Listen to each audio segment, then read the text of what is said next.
So let us start the valuation rule MCQ. इसको हम लोग अब जीएसटी एमसीक्यू मार्क्स बूस्टर भी बोल रहे हैं, और हम लोग ये भी कह रहे हैं this is perfect for revision and I think it is best for revision. और मैं इसलिए कह रहा हूं ऐसा क्योंकि ये एमसीक्यूज ऑब्वियसली हमने बनाए हुए हैं, कहीं से कॉपी पेस्ट नहीं है, और लाइन बाय लाइन जितने भी हमने लिखे थे, लॉ जो लिखा हुआ है उसके अकॉर्डिंग हमने एमसीक्यू बना लिया। इसका मतलब अगर आप ये एमसीक्यू कर लेते हैं तो आपका किसी भी तरह का एग्जाम हो उस यहीं से आएगा और इसके बाहर नहीं आ सकता, क्योंकि we have covered each and everything. हर एक टॉपिक, सेंटेंस, वर्ड्स भी हमने कवर किया। काफी अच्छे बने हुए हैं, मुझे उम्मीद है आपको बहुत ज्यादा पसंद आएगा। पहला question, GST is levied on open market value if supplier and recipient are related, price is not the sole consideration, either A or B, both A and B।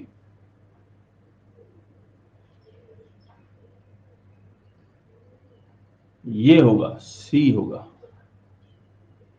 क्योंकि अगर सप्लायर एंड रिसिपिएंट रिलेटेड तब भी हम लोग को rules में जाना है। अगर ये अनरिलेटेड है लेकिन price is not the sole consideration तब भी हम लोग को रूल्स में जाना है। तो answer will be either A और बी। ठीक है। फिर price is the sole consideration means the consideration is other than money, the consideration is partly in money and partly in other than money, the consideration is wholly in money, none of the above। price is the sole consideration means सी आएगा। Price मतलब जो भी आपको consideration मिला है वो सारा का सारा कैश में होना चाहिए, मनी में होना चाहिए। मनी डिफाइंड है, legal tender. Examine the following statements. Section 15 subsection 4 prescribes that valuation shall be as per valuation rules. 15 subsection 5 prescribes that valuation shall be as per notification। बताइए पहला वाला ट्रू या फॉल्स?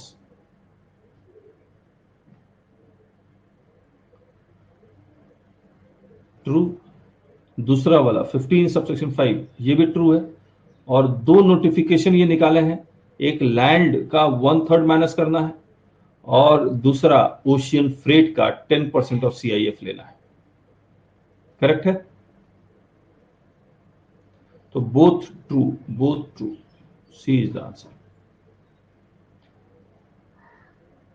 तो हमने ये पहले तीन में क्या किया, सेक्शन 15 के कॉन्सेप्ट्स को पहले तीन में हमने देख लिया।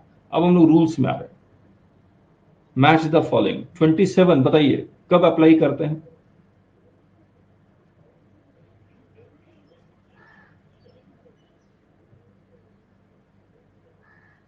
ये वाला the price is not the sole consideration, तो 1C। 2 रूल 28 कब अप्लाई होता है? रूल 28 ABCD करके बताइए। डी सप्लाई बिटवीन डिस्टिंक्ट और रिलेटेड पर्सन, ठीक है 2D। और 3 का रूल 29 कब अप्लाई करते हैं हम लोग? Principal agent. और रूल 30 कब अप्लाई करते हैं? रूल 30 जब 27 to 29 इज नॉट एप्लीकेबल, यानी कि 4 का बी। CDAB ये लास्ट वाला CDAB। हमने ये ऑप्शन ही नहीं डाला क्या? CABD। हाँ, ये सी होना चाहिए। चलिए इसको मैं ठीक कर दूंगा, मैं फिर चीट कोड बाद में बताऊंगा आपको। A big mobile store launches a scheme, buy Apple phone in exchange of any old phone. Price of Apple phone is 40,000. Person A buys mobile phone for rupees 40,000 without exchange. Value of supply is 40,000.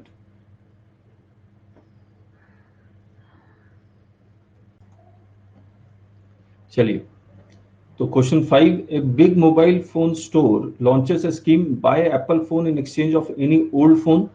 Price of Apple phone is 40,000. Person A buys mobile phone for rupees 40,000 without exchange. Value of supply is 40,000. True और false? True. कौन सा section से पता लगा या rule से पता लगा?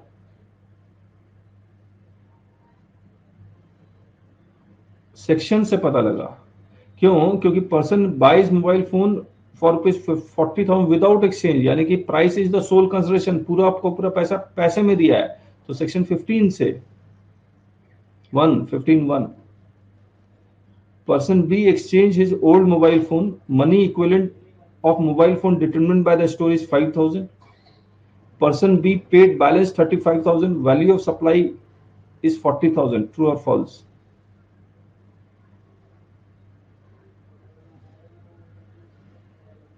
ट्रू। रूल से पता लगा या सेक्शन से पता लगा? रूल से पता लगा। रूल 27। और रूल 27 के 4 पार्ट थे, ए बी सी डी। कौन से पार्ट से? ए बी या सी या डी?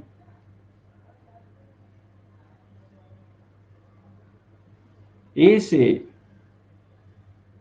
ओपन मार्केट वैल्यू तो पता ही है 40,000। ये अलग बात है A equal to B, this is always.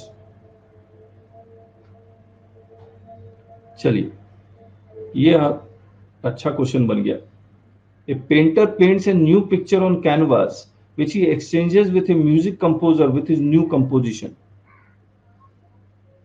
Open market value of new composition is not available. Open market value of like kind and quality of picture is available, which is 20 lakh. Cost of making of painting is 10 lakh. Value of supply of painting is 20, 11, A, B, none of the above.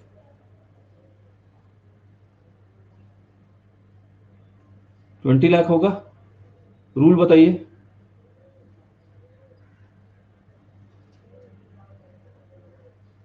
$27, A B C या D?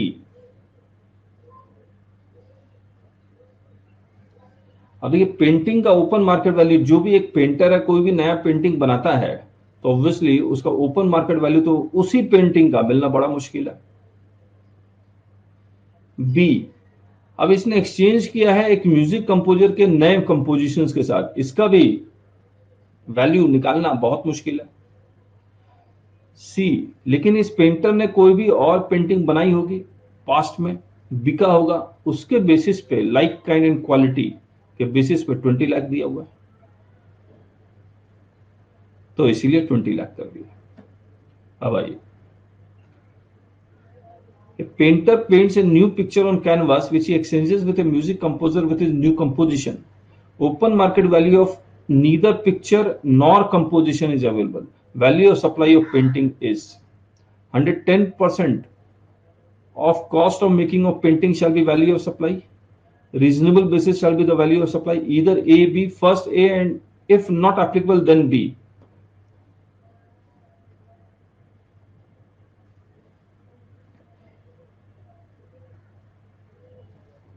D होगा correct, क्योंकि services के case में उसके पास option है या तो ए या बी आए। याद है ना आपको? 31 30 में क्या था? 110%, और इसमें रीजनेबल बेसिस था। गुड्स के केस में तो 30 अप्लाई करना, उसके बाद 31, लेकिन सर्विसेज के केस में उल्टा भी हो सकता है।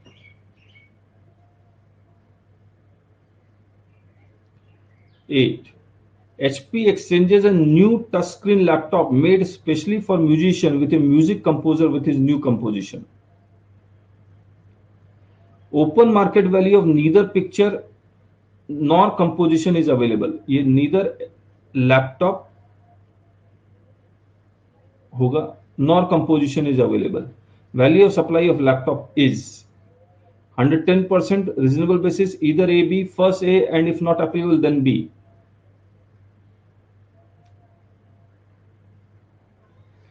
110%, सबसे पहले तो यही अप्लाई करेंगे हम लोग।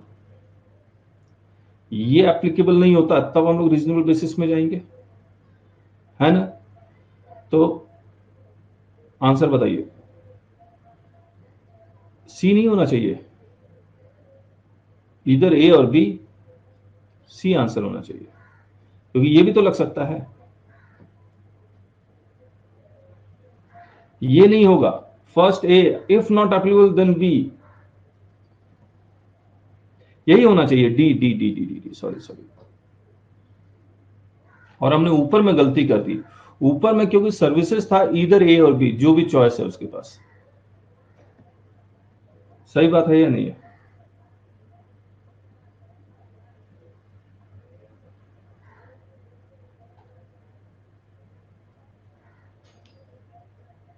तो एमसीक्यू से अंडरस्टैंडिंग और बढ़ जाती है, हमने भी गलती तो कर ही सकते हैं, और हमें सॉल्यूशन पता होने के बावजूद भी हमने गलत ऑप्शन चुन लिया, तो इसीलिए प्रैक्टिस भी बहुत जरूरी है। Guru Steel Limited, manufacturer of steel, has two registered places of business at Delhi and Haryana. Haryana supplies steel to Delhi at a price of 10,000, which it sells for 30,000 to unrelated party. However, open market value of steel is 25,000. Delhi is not engaged in any other business. What is the value of supply?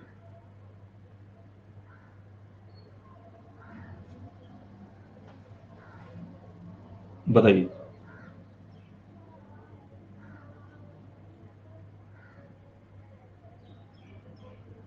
सबसे पहले मुझे बताइए, ये जो steel है वो taxable supply है, exempt supply है?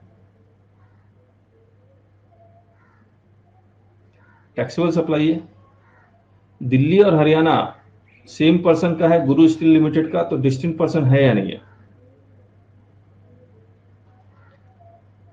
सेक्शन 15 नहीं लगेगा, रूल 28 लगेगा। रूल 28 क्या कहता है? रूल 28 क्या कहता है?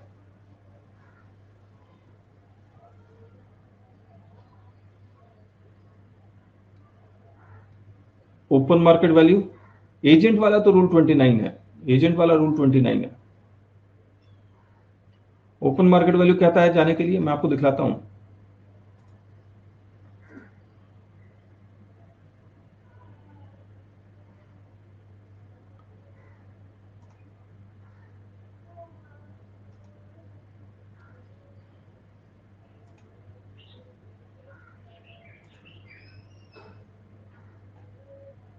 Rule 28, open market value, open market value available नहीं है तो लाइक काइंड एंड क्वालिटी नहीं, और लाइक काइंड एंड क्वालिटी नहीं है तो रूल 30 या 31।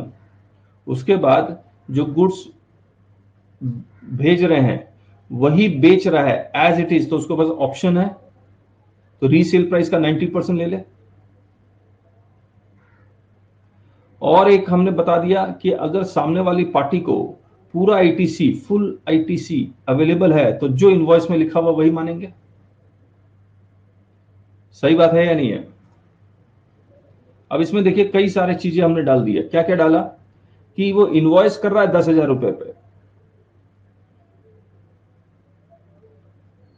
Haryana supply steel to Delhi at a price of 10,000, फिर दिल्ली वाला उसको रीसेल करता है 30,000 टू अनरिलेटेड पार्टी।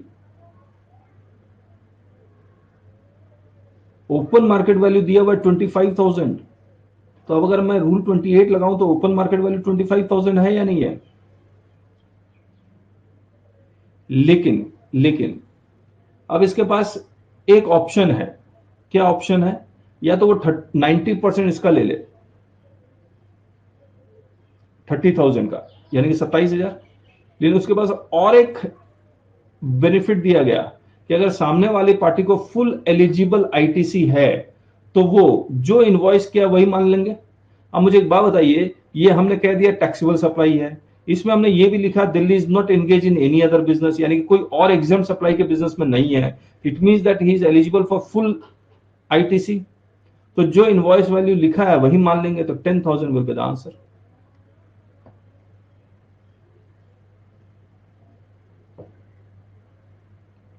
आया?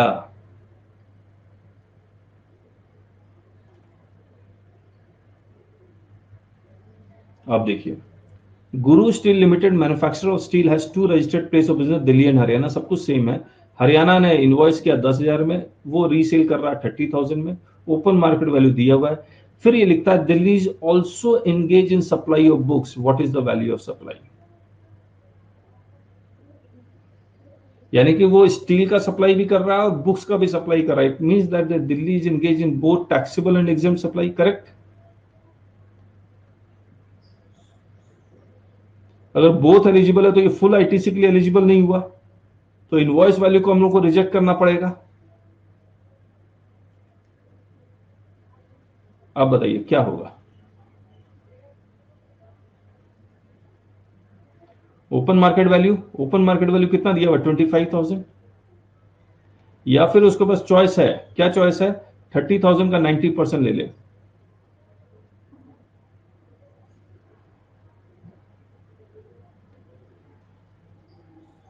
ठीक है, तो यहां पर आंसर में नॉन ऑफ द अबव की जगह हम लोग एक कर देंगे, ईदर ए और सी।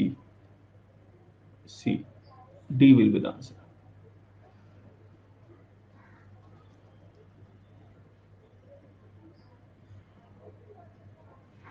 ठीक है, और मेरा, मैंने अपना रिजर्वेशन भी बताया था आपको कि मेरा तो ये मानना है कि टैक्सेबल सप्लाई एग्जाम सप्लाई है तो he will be eligible for full ITC. उसके बाद 42 43 में अप्रोचमेंट करके इन एलिजिबल आईटीसी को वो रिवर्स करता रहे। करेक्ट है। दूसरी बात कि ये मैन्युफैक्चरर ऑफ स्टील है और ये टैक्सेबल सप्लाई है, वो जो सप्लाई कर रहा है एक्सक्लूसिवली टैक्सेबल सप्लाई ही करेगा, कॉमन क्रेडिट तो है नहीं है। हेलो, जब कॉमन क्रेडिट नहीं है तो मुझे तो फुल एलिजिबल आईटीसी है ही, मिल ही रहा है मेरे को। सही बात है या नहीं है। यस, तो मुझे क्या करना होगा, तब तो केस आंसर 10,000 ही आ जाएगा। तो मैं क्या करूंगा, ये स्टील की जगह मैं कोई ऐसा गुड्स लिखूंगा which will be used in both, मैं इसको स्टेशनरी कर दूंगा।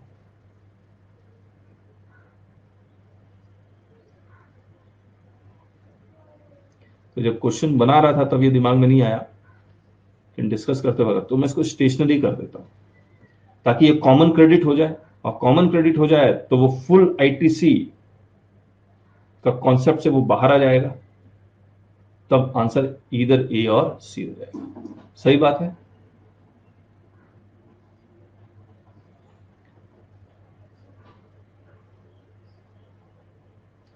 मैं इस लाइन को, Delhi is also engage in supply of books, चलिए ठीक है, 11 करते हैं। Guru Steel Limited, manufacturer of steel, has two registered place of business at Delhi and Haryana. Haryana supplies machine to Delhi for its self use, यानी कि वो दिल्ली फिर से रीसेल नहीं करेगा, उसको कोई मशीन भेज दिया और दिल्ली उसको सेल्फ यूज करेगा without consideration.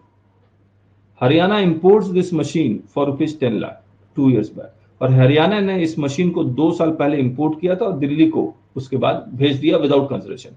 Open market value of machine is 50,000। Delhi is engage in exclusively exempt supply, what is the value of supply, बताइए।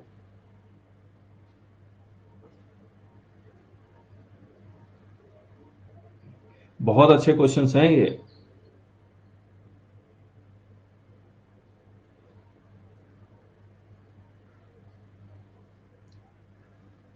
अब देखिए क्या करना है। अब सबसे पहले हमें रूल 28 अप्लाई करना है। रूल 28 में पहला, ओपन मार्केट वैल्यू जो है 50,000 जो अवेलेबल है। दूसरा, लाइक काइंड एंड क्वालिटी जो जरूरत नहीं है। और तीसरा 30, रूल 30, 110%। और चौथा, रीसेल कर रहा था उसका 90%, रीसेल कर नहीं रहा तो 90% में जाएंगे नहीं। और आखिरी कि अगर he is eligible for full ITC तब जितने रुपए में ट्रांसफर किया वो मान लेंगे। करेक्ट है। नाउ, क्या जितने रुपए में ट्रांसफर किया वो मान लेंगे अगर he is eligible for full ITC, whether in this question is eligible for full ITC, yes और no. No, fully exempt supply में लगा हुआ है। तो अब इसका मतलब हमारे पास अब दो ही ऑप्शन हो गया, ओपन मार्केट वैल्यू या like kind and quality, like kind quality या फिर 110%, है ना। तो हमारे पास ओपन मार्केट वैल्यू अवेलेबल है विच इज 50,000, तो this will be the answer. ये अवेलेबल नहीं होता तब हम लोग 110% ऑफ कॉस्ट ऑफ प्रोडक्शन में जाते हैं। कॉस्ट ऑफ प्रोडक्शन की जरूरत नहीं है, कोई प्रोडक्शन हो रही नहीं, तो परचेज किया हुआ है, तो basically that is a cost. और परचेज 2 साल बाद किया, 2 साल पुराना है, तो हमें डिप्रिसिएशन निकालना होता। डिप्रिसिएशन किस पॉइंट पे, तो हो सकता है 110% एप्लीकेबल नहीं होता, वो कॉस्ट ऑफ प्रोडक्शन में गया हुआ था, तब हम लोग रीजनेबल बेसिस पे आ जाते, तब हम लोग रीजनेबल बेसिस पे आ जाते, है ना। तो इसमें एक और ऑप्शन हमें लिखेंगे, रीजनेबल बेसिस वाला।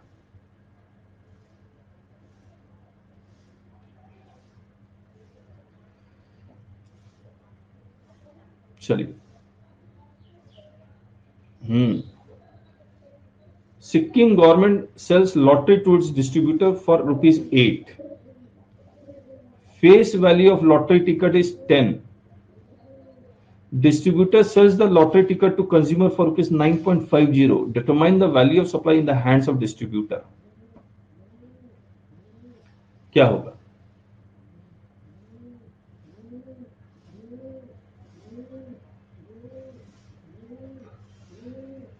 Determine the value of supply in the hands of distributor.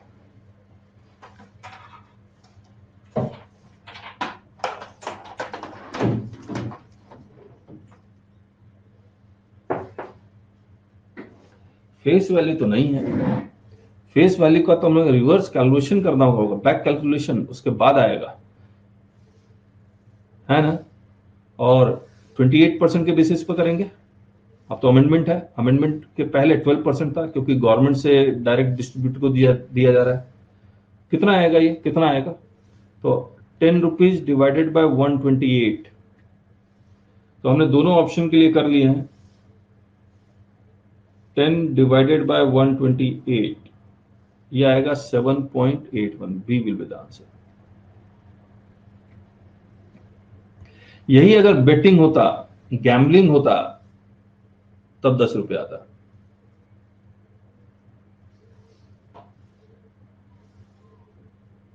Question 13,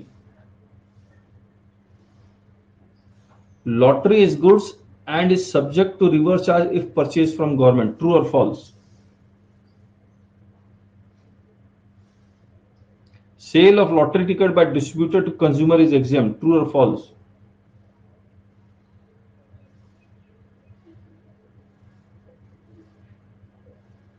true है, ये हमने बताया था, डिस्ट्रीब्यूटर से कंज्यूमर एग्जेम्प्ट है, बोथ ट्रू।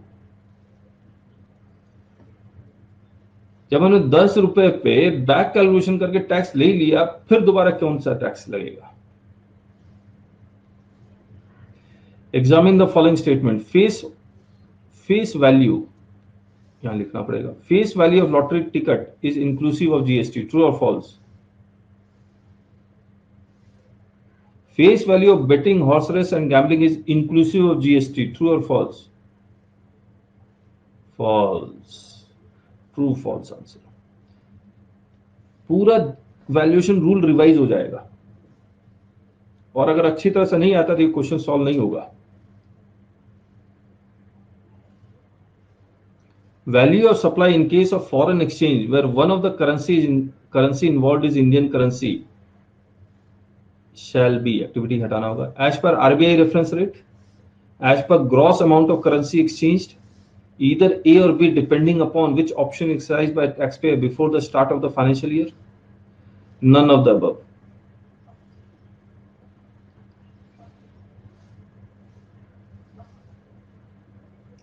बताइए, सी आंसर होगा। अगर one of the currency involve is Indian currency है तो as per RBI reference rate हो जाएगा। और एक बी ऑप्शन था जहां पर अगर start of the financial year में आप स्लैब रेट के बेसिस पे करना चाहें तो वो भी पॉसिबल है। 16, a money changer buys $1,000 for Indian rupees at 80 whereas RBI reference is 80, value of supply shall be ₹2,000। true or false?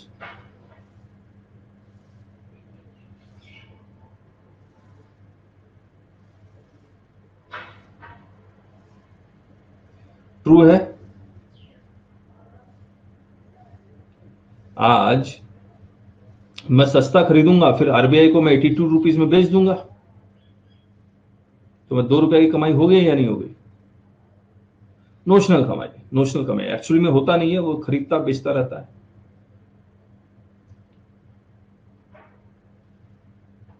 हाँ, मनी चेंजर सेल्स नायरा, ये नाइजीरियन करेंसी है naira, 1 lakh for ₹20,000। RBI reference rate is not available for of this Nigerian currency. Value of supply shall be 1,000। True और false? False. कितना होगा? कितना होगा? 1% of Indian currency, तो ये फॉल्स है। ट्रू एंड फॉल्स ये आंसर होगा, और इसका answer 1% of this. Examine the following statements. A person exchanged 10,000 with a money changer. Value of supply shall be 250. यहां पर हमें लिखना चाहिए कि he has opted for gross slab rate करके कुछ लिख देंगे हम लोग, और रूल्स भी लिख देंगे। रूल कौन सा है? रूल 32 सब रूल 3 है या 4 है?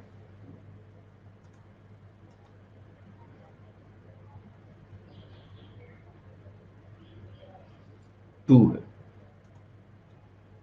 पहला, ये 32 2 का बी, ये लिख देंगे। ठीक है।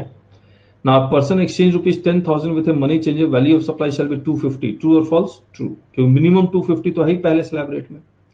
A person exchange 1 lakh with a money changer. Value of supply shall be 1250. ये false है। 1 लाख, 1 लाख तक 0.1% है, तो ये 1,000 आंसर आएगा। याद है ना आपको? 1000 प्लस 0.5% अगर 1 लाख रुपए से ऊपर एक्सचेंज किया होता,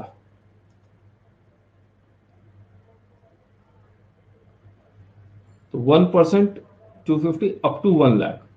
तो अगर 1 लाख है तो 1% ऑफ 1 लाख 1,000 और 250 विच एवर इज हायर, तो 1,000।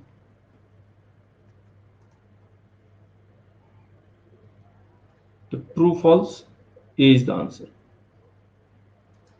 सही बात। 18, air travel agent a pure agent for airline and its customer. True और फॉल्स?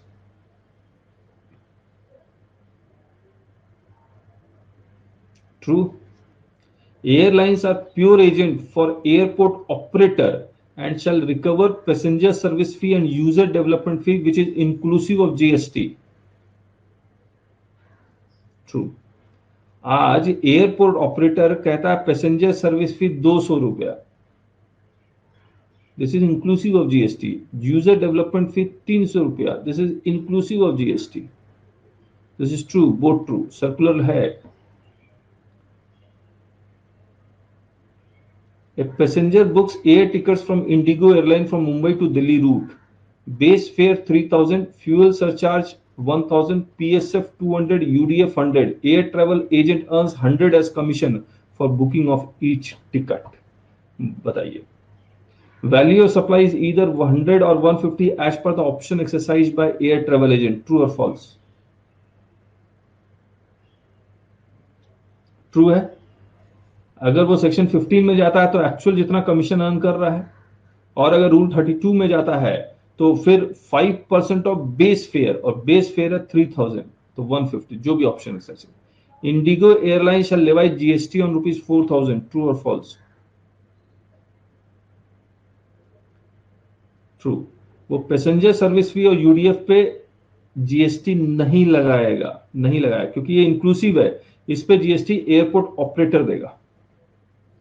तो बोथ ट्रू, सर्कुलर है, पढ़ लीजिएगा। मैं सर्कुलर दिखला देता हूं आपको, और ये सर्विस टैक्स के जमाने से है।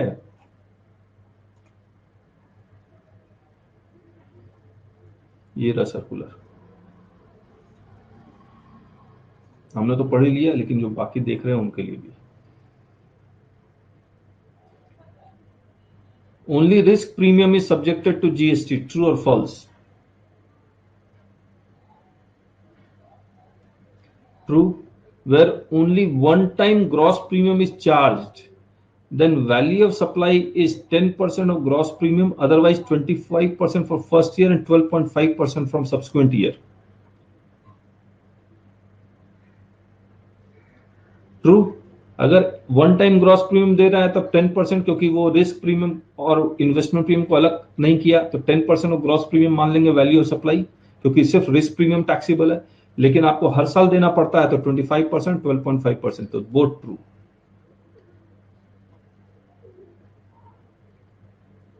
ऑनलाइन कबाड़ी वाला purchases bottles from registered person for ₹100 and he levies the GST of ₹10, 110. It incurs expenses on packing ₹10 and resells for ₹200. Value of supply is 70. True or false?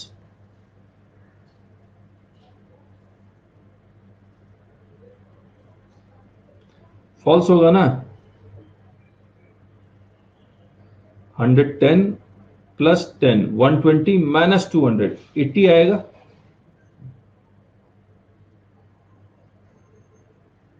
सही बात है या नहीं है?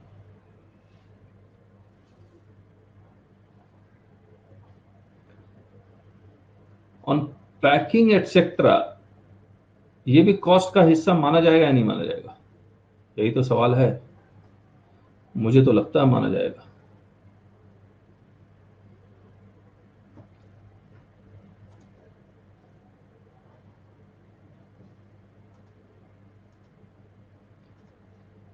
मार्जिन स्कीम एक बार पढ़ लेते हैं। मार्जिन स्कीम कहता क्या है? After such minor processing which does not change the nature of the goods, कि पैकिंग माइनर प्रोसेसिंग है,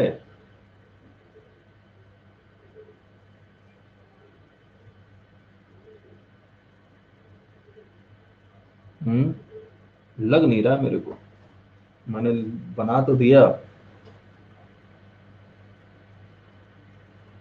मान लीजिए मैंने कोई रेंट पे बिल्डिंग किराए पे ली हुई है जहां पे मैं अपना कबाड़ी का काम कर रहा हूं, क्या रेंट को मैं कॉस्ट में ऐड कर दूंगा? लग नहीं रहा है। उस गुड्स पे, उस बॉटल पे अगर मैं डायरेक्ट कुछ साफ सफाई का काम करवाऊं तब तो होगा। पैकिंग पता नहीं, मुझे मतलब झगड़ा हो जाएगा। ये तो डिपार्टमेंट कहेगा नहीं नहीं 10 रुपये आपने क्यों इंक्लूड कर लिया, हम कहेंगे भैया सर बॉटल को बेचेंगे कैसे? तो ये कहानी है। तो फॉल्स है 80।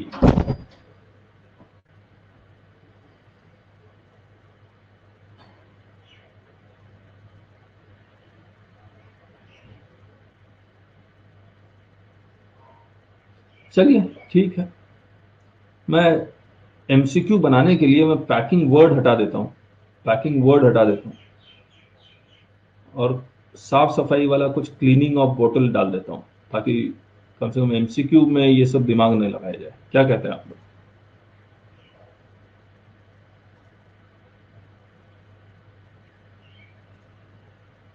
ठीक है, क्लीनिंग कर देता हूँ। क्लीनिंग कर दूंगा तो 80 हो जाएगा, तो this is false. 22, sorry, next. Person A sells its old laptop on OLX for 50,000 to a registered dealer. The laptop was purchased by person for ₹49,000. Value of supply is 1,000. True or false?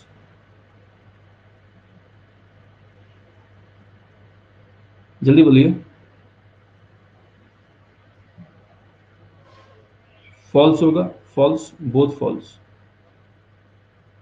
D answer.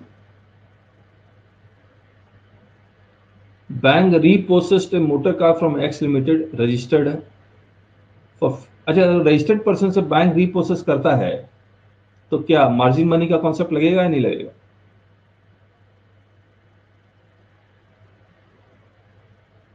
नहीं लगेगा। अगर margin money का concept नहीं लगेगा तो जितने रुपए में बैंक फिर से बेचेगा उसी पे लगेगा। फॉर फेलियर टू पे EMI, transaction between x limited and bank is not a supply. True और फॉल्स? ट्रू, क्योंकि डिस्टिंक्ट पर्सन नहीं है, रिलेटेड पार्टी नहीं है. Where bank subsequently sells the repossessed motor car, it cannot pay tax on margin money. True or false? तो ये true हो जाएगा. Now bank repossessed a machine from X Limited registered for failure to pay EMI. Transaction between X Limited and bank is a supply. True or false?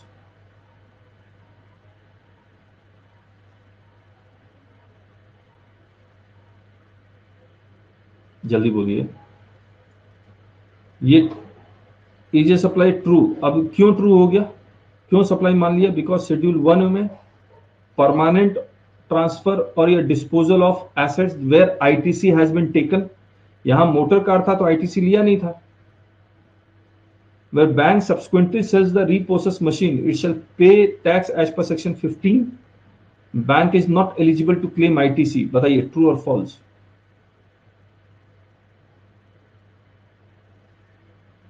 ये भी true है तो vote true.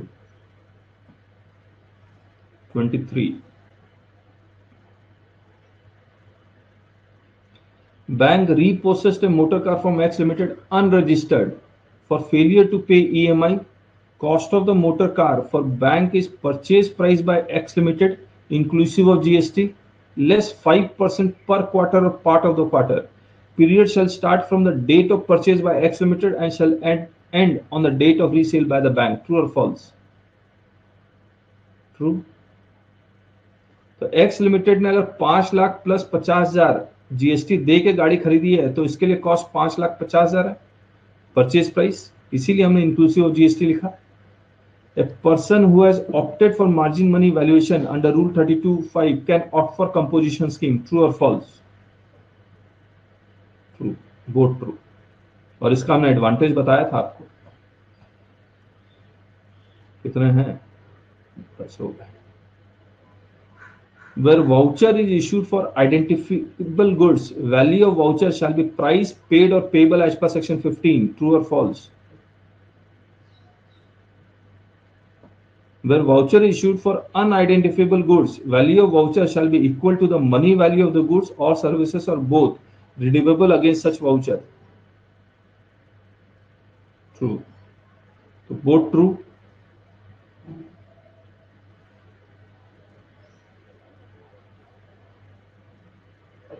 The rate of exchange for determination of export or import of goods shall be applicable rate as notified by CBIC.